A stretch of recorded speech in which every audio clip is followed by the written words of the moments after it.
Alright, so at this point, the dictionary is going to need to update the definition of what a cheap keyboard is. Today we're going to be looking at the Zoom TKL, another 10 keyless contender that quite frankly shook the ground upon release. Now that it's in the average consumer's hands too, I think it's time we take a look at it. Typically I'd make this video about whether you should buy this or not, but since I received this as a group buy and wasn't really a part of the prototype club, call me. Meaning that I'll just make this video more of a do I have any regrets buying this type of review. The Zoom TKL is an 80% keyboard by Mellotrix, a rather well-known company in the keyboard realm, and it's an offspring of Wuque Studios. On this iteration, they opted for a bigger form factor with the same quality standard to expect from Mellotrix. But how does it compete? The keyboard I have here is the Zoom TKL Essential Edition in sky blue with the sky blue glass backplate. Zoom TKL comes with 10 nano-coated color options and 12 backplates to choose from. Not only that, there's 2 bars of RGB underglow along the sides, reminiscent of those sporty JDM cars you'd see at the car meets.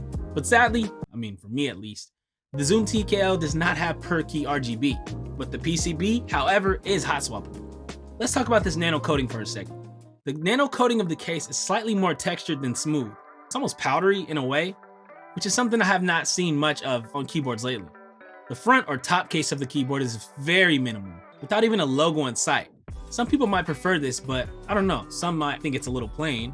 Once you flip it over though, the mirror gradient accents are gorgeous, extremely unique, and give it something to write home about.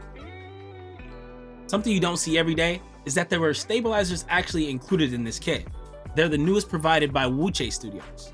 Regarding those stabilizers, they're much different than any stabs I've seen before, and they come with a sleeve along the ends of the wires, which kind of felt like some kind of mod they were sent out with from the factory.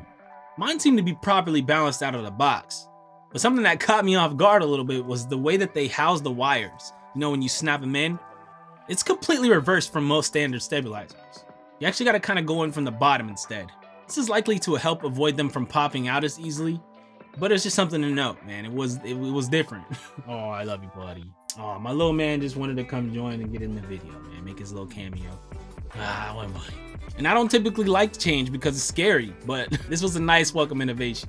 All the smaller stabs worked perfectly fine, but that darn spacebar, I just could not get it to tune well at all without mods. All the extra work that went into the design and the wires gave off the impression that the mods were sort of built in. Unfortunately, that wasn't the case, at least for me. I ended up swapping out my spacebar stab for a TX 6.25 that I had laying around for my own selfish kinks. Alright, now, the mounting style. The mounting style on this board utilizes a gasket sleeve as opposed to a stick-on gasket or any other method that we've seen in the recent times. And I gotta say, I actually kinda enjoyed installing them. I know it's kind of a strange thing to say, but it's true. And they kinda match my board's color scheme too, but with all the foam in my configuration, it doesn't really allow for much flex, so there goes that idea. But speaking of foam, there was actually a ton included in the box. And to be honest, I went ahead and used all of it because I preferred the sound signature the most that way. But I'll let you hear that for yourself in just a little bit. And in the meantime, hit that subscribe button. Let's talk about the features and what's included. This board has Bluetooth 5.0 to use with your device of choice and even travel with if you're into carrying TKLs with you or something like that. But hey, not only that, it's VIA compatible and it comes with a 2,250 milliamp hour lithium ion battery included, with a sticker life quoting that it should last between 6 and 8 weeks on one charge under regular use. But what really sets this keyboard apart for me is all the options for backplates and the price you could get in on one upon release. The Zoom TKL Essentials Edition that I have here started at $179 for the board, PCB, battery, Wuque stabs, and a default plate type of your choice. Now you can stop right there and start to factor in all the shipping, but like a lot of us, you're likely gonna get a couple add-ons, and chances are you're still gonna end up under $350. But enough about that, let's finally hear how this thing sounds.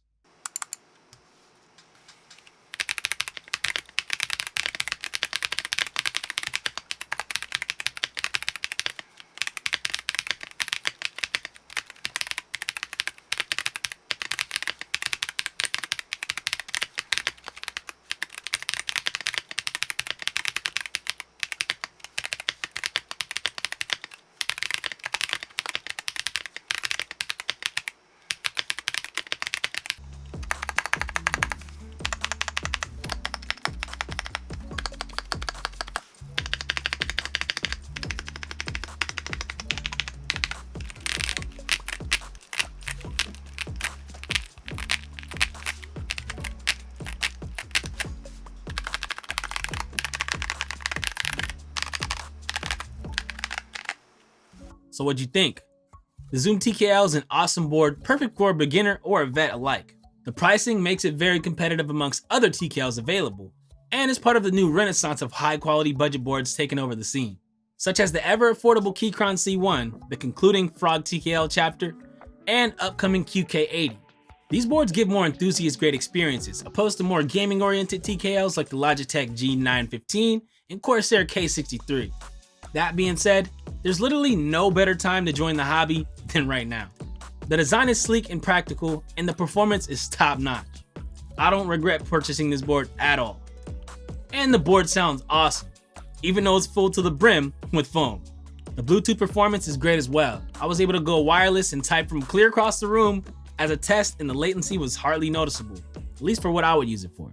The overall feel of the finish is spotless on my units, but I sort of would have enjoyed a smoother anodized finish compared to the coating they went with on this, but I can't complain too much though. It's something different, it allows for a ton of color options, and at the end of the day, it's still cheaper than the Keychron Q1. That's my review on the Zoom TKL. If you enjoyed the video, and you want to see more videos like this one, make sure to subscribe, man. Let me know below what your favorite keyboard layout is in the comments, and I'll catch you guys in the next one.